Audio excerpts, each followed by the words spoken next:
সেদিন রাতে অরণ্য ডায়েরি বুকে চেপে হস্টেলে ফিরে এলো। তার মাথায় ঘুরছে শুধু একটাই কথা, জমিদারের বংশধরেরা এখনও বেঁচে আছে। সে টেবিলে ডায়েরি রেখে ক্লান্ত শরীরে শুয়ে পড়ল। ঘুম আসছিল না। হঠাৎ জানালার কাছে টক টক টক শব্দ হল। অরণ্য চমকে উঠে তাকাল। বাইরে কেউ নেই, কিন্তু কাচে ধোঁয়া জমে স্পষ্ট একটা লাইন লেখা হয়ে গেছে, তোর কৌতূহল খুব বেশি অরণ্য, এখন পালানোর সময় নেই। অরণ্যের গলা শুকিয়ে গেল। কে লিখল এটা?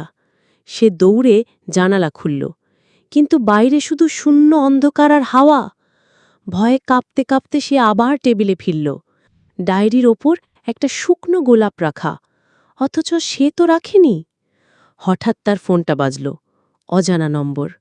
ফোন ধরতেই অপরিচিত পুরুষকণ্ঠ শোনা গেল। তুই কেন ওই চিঠিটা পড়লি? মীরার নাম নিলে তোরও শেষ হবে। তারপর কান ফাটানো এক হাসি, আর ফোন কেটে গেল। অরণ্য আতঙ্কে বুঝল, জমিদারের বংশধরেরা সত্যিই টের পেয়ে গেছে।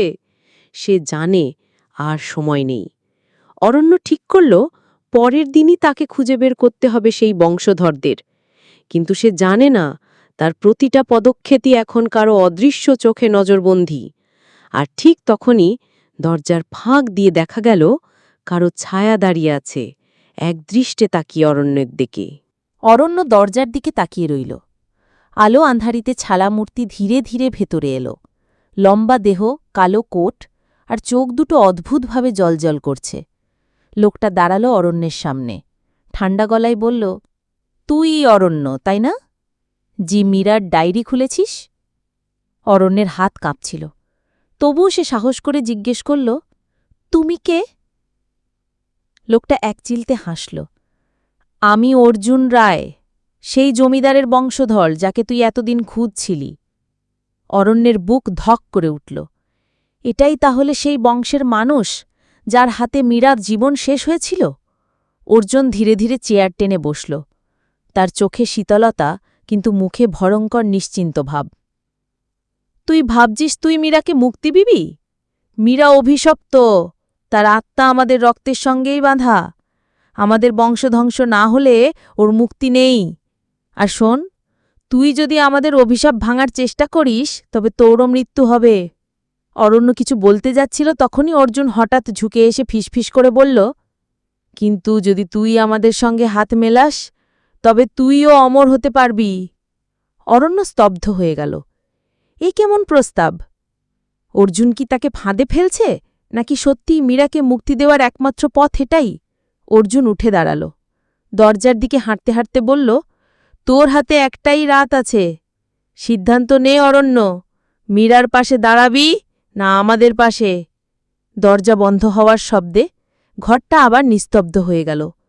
অরণ্য একা দাঁড়িয়ে ভাবতে লাগল, কাকে বিশ্বাস করবে, মীরাকে না অর্জুনকে? অর্জুন চলে যাওয়ার পর অরণ্যের মন অস্থির হয়ে উঠল। সে বুঝতে পারছিল না মীরার আত্মাকে বিশ্বাস করবে নাকি অর্জুনের কথা শুনবে। রাত তখন গভীর, জানালার বাইরে হাওয়ার শব্দ। হঠাৎ আবার টেবিলের ওপর রাখা ডায়েরিটা নিজে থেকেই খুলে গেল। পাতাগুলো দ্রুত উল্টে যেতে লাগল, আর হঠাৎ থেমে গেল এক জায়গায়। সেখানে লেখা, যদি কখনো জমিদারের বংশধরের মুখোমুখি হও, মনে রেখো, তাদের আসল মুখ চোখে যা দেখো তা নয়। ওরা মানুষ নয়, ওরা অভিশপ্ত আত্মার ধারক। অরণ্যের বুক কেঁপে উঠল। ঠিক তখনই ঘরের ভেতরে অদ্ভুত শব্দ হল, টক টক টক। অরণ্য দরজার দিকে তাকাল। অর্জুন আবার এসেছে, কিন্তু এবার তার চোখ পুরো লাল, আর মুখে ভয়ঙ্কর হাসি। সে গর্জে উঠল, তুই মীরার কথায় কান দিচ্ছিস অরণ্য? তাহলে তুইও ওর মতন অভিশপ্ত হয়ে মরবি। অরণ্যের বুক ধকধক করতে লাগল। এখন তার সামনে দুটি পথ, মীরাকে মুক্তি দেওয়া কিংবা অর্জুনের সঙ্গে হাত মেলানো। অরণ্য দেয়ালে ঠ্যাস দিয়ে দাঁড়িয়ে আছে। সামনে অর্জুন, চোখ জ্বলছে আগুনের মতো। পাশে মীরার ছায়ামূর্তি, কণ্ঠে অনুরোধ, অরণ্য, এখনই সিদ্ধান্ত নে। আমার মুক্তি নাকি তার শক্তি? অরণ্যের বুক ধকধক করছে। সে ভাবছিল মীরার পাশে দাঁড়ালে অর্জুনের ভয়ঙ্কর শক্তির মুখোমুখি হতে হবে। আর অর্জুনকে মানলে হয়তো সে অমর হবে, কিন্তু মীরার আত্মা চিরকাল বন্দী থাকবে। ঠিক তখনই হঠাৎ ঘরের বাতি নিভে গেল। চারপাশ অন্ধকার, কিন্তু অন্ধকারের ভেতরেই আরেকটা ভয়ঙ্কর কণ্ঠ শোনা গেল। এটা অর্জুনের নয়, মীরারও নয়। খুব ভালো, অবশেষে মঞ্চে খেলোয়াড়রা জড়ো হয়েছে। অরণ্যের চোখ কপালে। কে কে তুমি? হাওয়ার ঝাপটায় জানালা কেঁপে উঠল। ধীরে ধীরে এক ছায়া ঘরে প্রবেশ করল। কালো চাদরে ঢাকা শরীর, মুখ পুরো লোকানো, শুধু দুটো চোখ অদ্ভুতভাবে জ্বলছে। অর্জুন হঠাৎ কেঁপে উঠল।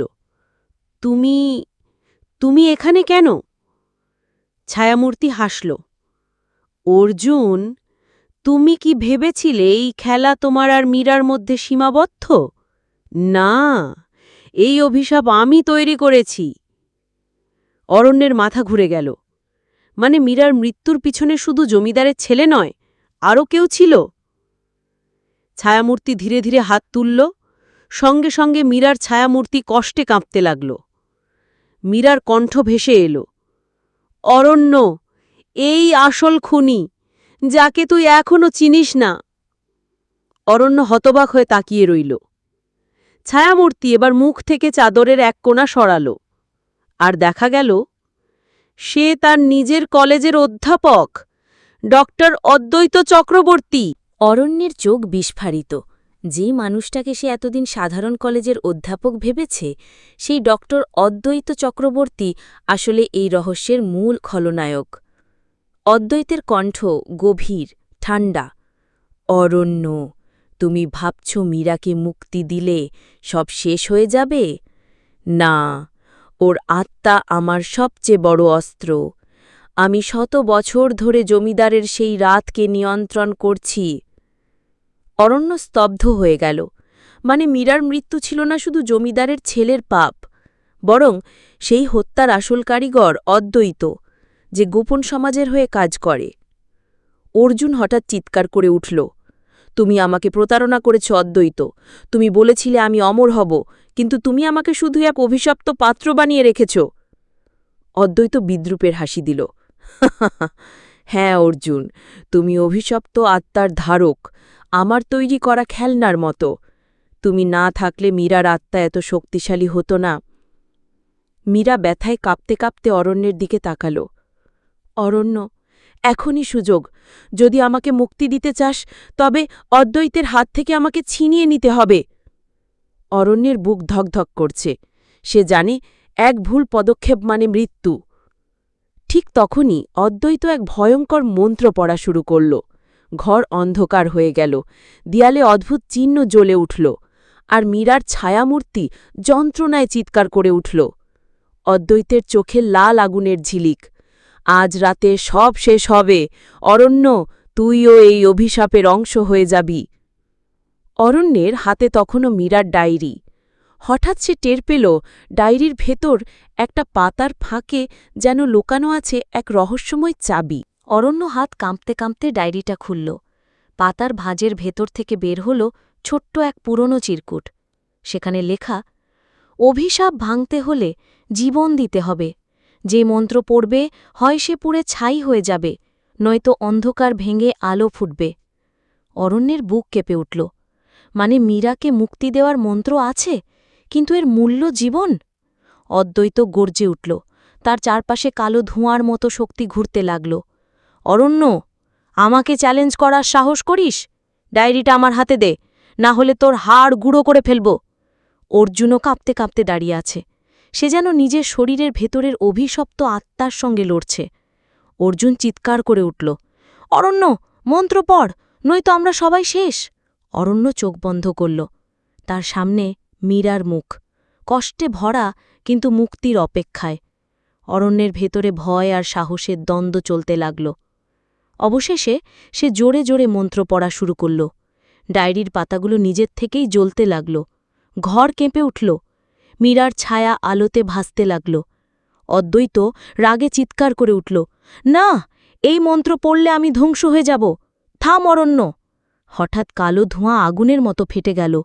অরণ্যের শরীর কাঁপতে লাগল, তার বুক জ্বলছে আগুনের মতো।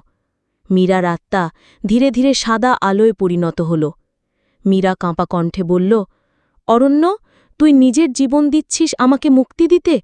আমি প্রতিশ্রুতি দিচ্ছি, তোর আত্মা কখনো হারিয়ে যাবে না।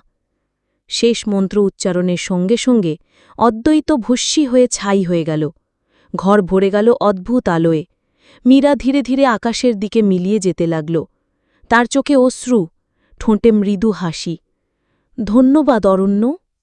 অরণ্যের দেহ মাটিতে লুটিয়ে পড়ল। চারপাশ নিস্তব্ধ।